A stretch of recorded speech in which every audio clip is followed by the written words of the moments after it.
Praise the lord. ప్రభువైన యేసుక్రీస్తు నామములో మీ అందరికీ వందనాలు తెలియజేస్తూ కృపావాక్యం కార్యక్రమానికి ప్రేమతో ఆహ్వానిస్తూ ఉన్నాం. రండి దేవుని వాక్యాన్ని ధ్యానించుకుందాం. సామెతల గ్రంథము 25వ అధ్యాయము 28వ వచనాన్ని చదువుకుందాం. ప్రాకారము లేక పాడైన పురము ఎంతో తన మనస్సును అణుచుకోలేని వాడును అంతే. చూడండి, దేవుని యొక్క వాక్యము ఇక్కడ మనకి ఒక విషయాన్ని తెలియజేస్తూ ఉన్నది. తన మనస్సును అణుచుకోలేనటువంటి వాడు. ఒక ఇంటికి ప్రాకారము అనేది చాలా ముఖ్యం. ఒక పట్టణానికి ప్రాకారము అనేది చాలా ముఖ్యం. ఆ ప్రాకారం అనేది, ఆ ప్రహరీ అనేది, గోడ అనేది లేనప్పుడు దాని లోపలికి దొంగలు వచ్చేస్తారు. రకరకాల తెలియనటువంటి వ్యక్తులు లోపలికి ప్రవేశిస్తారు. అది పాడైపోవటానికి కారణమైపోతూ ఉంటది.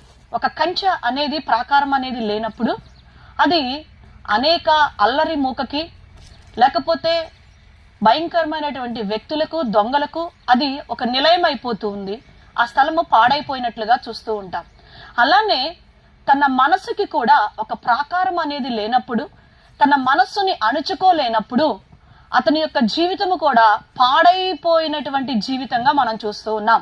చాలా మందిని నేను కదిలించినప్పుడు వాళ్ళు అంటూ ఉంటారు, ఎక్కడికన్నా రమ్మన్నప్పుడు కానీ, లేకపోతే ఏదైనా విషయాన్ని షేర్ చేస్తూ ఉన్నప్పుడు వారు ఒక మాట అంటారు, నా మనసు బాలేదు అని అంటూ ఉంటారు. నా మనసు బాలేదు అని చెప్తారు. ఎందుకు బాలేదు నీ మనసు? ఏమైంది నీ మనసుకి? నీ మనసు చుట్టూతా ఒక కంచి ఉన్నప్పుడు ఆ మనసు పాడవడానికి అవకాశము లేదు. నీ మనసు చుట్టూతా ప్రార్థన అనేటువంటి కంచె ఉండాలి, పరిశుద్ధత అనేటువంటి కంచె ఉండాలి. అప్పుడు ఆ ప్రాకారము పాడవడానికి అవకాశము లేదు.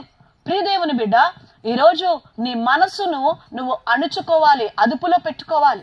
మనసు కోరిన చోటుకల్లా నువ్వు పరిగెత్తినట్లయితే, మనసు అడిగిన ప్రతిదీ కూడా నువ్వు పరిగెత్తినట్లయితే, అది కావాలని నువ్వు తప్పన పడితే ఖచ్చితంగా నీకు యాతనలు తప్పవు. సహోదరి, ఈరోజు దేవుని వాక్యము సెలవిస్తూ ఉన్నది, నీ యొక్క హృదయములో నుండి వ్యాకులమును తొలగించుకో అంటూ ఉన్నాడు. అవును, అది ఎలా తొలగించుకోగలుగుతాం? ప్రార్థన ద్వారా. ప్రార్థన ద్వారా నీ హృదయం అంతా కూడా దేవుని సన్నిధిలో కుమ్మరించు. కీర్తనాకారుడు అంటాడు, నీ సన్నిధిలో సంపూర్ణ సంతోషము కలదు. దేవుని సన్నిధిలో సంపూర్ణ సంతోషం. నీ హృదయంలో ఉన్నటువంటి ఆ బండలు, నీ హృదయంలో ఉన్న పాపములు తీసివేసుకో. నీ హృదయంలోనికి జీవధారలు ప్రవహించున్నట్లుగా వాక్యముతో నింపుకో. వాక్యముతో నింపుకో. దేవుని యొక్క వాక్యం మనకి సెలవిస్తూ ఉన్నది. ప్రియ దేవుని బిడ్డ, ఈరోజు ప్రాకారము లేక పాడైపోయినట్లుగా మనస్సును అదుపు చేసుకునేటువంటి వారు కూడా, తన మనస్సును అణుచుకోలేని వాడు కూడా అంతే పాడైపోయినటువంటి జీవితం అని. ఈరోజు అందుకే నీ ఇంట్లో, నీ కుటుంబంలో నెమ్మది లేనటువంటి పరిస్థితులు ఎదురవుతున్నాయి. కారణం కేవలం నీ మనస్సుని అదుపు చేసుకోలేకపోతూ ఉన్నావు. నీ మనస్సుని అణుచుకోలేకపోవటం వల్ల, నీ మనస్సు కోరిన ప్రతిదీ కొనుక్కోవటం వల్ల కొంతమంది అప్పులు పాలైపోతూ ఉంటారు. ఆ మనసు కోరుకుంటా ఉంటుంది, అబ్బా ఈ వస్తువు ఉంటే బాగుండు, అది కొనుక్కుంటే బాగుండు, ఇది కొనుక్కుంటే బాగుంటది అని. దానికి హద్దులు లేవు, వెళ్ళిపోతూ ఉంటది. దానికోసం నువ్వు వెళ్ళి తీసుకొచ్చేస్తావు, అప్పుల పాలైపోతూ ఉంటావు. నీ మనసు ఎవరెవరిని కోరుకుంటుంది, ఏం కోరుకుంటూ ఉన్నదో జాగ్రత్తగా పరిశీలన చేసుకోవాలి. నీ హృదయమును అణుచుకుంటకు జాగ్రత్తగా ఉంచుకో. ప్రియదేవుని బిడ్డ, అన్నిటికంటే కూడా నీ హృదయాన్ని జాగ్రత్తగా కాపాడుకోవాలని దేవుని వాక్యము సెలవిస్తూ ఉన్నది. అతి వేగముగా ప్రపంచంలో పరిగెత్తగలిగేది మన మనసే, మన ఆలోచనలు వెళ్ళిపోతూ ఉంటాయి. ఇక్కడే ఉంటాం, బాడీ ఇక్కడే ఉంటుంది, కానీ ఎక్కడో మన ఆలోచనలు ఉంటాయి. ఈరోజు అలాగా ఉండటం వల్ల నీ జీవితం పాడైపోతుందని దేవుని వాక్యం సెలవిస్తుంది. ఈరోజు నువ్వు కొన్ని కష్టాలకి, కొన్ని బాధలకి, కొన్ని ఇబ్బందులకి గురవడానికి కారణం అదే. కాబట్టి ప్రార్థన అనే కంచె వేసుకో. నీ మనసు చుట్టూతా దేవుని ఆత్మతో నింపబడు. దావీదు సెలవిచ్చినట్లు ఆయన సన్నిధిలో సంపూర్ణ సంతోషం ఉన్నది. కాబట్టి ఆ సంతోషం కొరకు దేవుణ్ణి అడుగు. నీ హృదయంలో నుండి ఆ వ్యాకులమును తొలగించుకో. దేవుడు నీకు సహాయం చేయను గాక. ప్రార్థన చేసుకుందాం.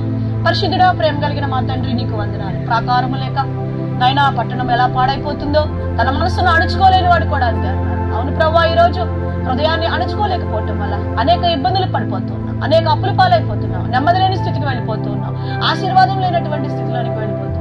నా మనసు బాలేదనే ఒక్క మాటతో తేల్చి చెప్పేస్తూ ఉన్నాం.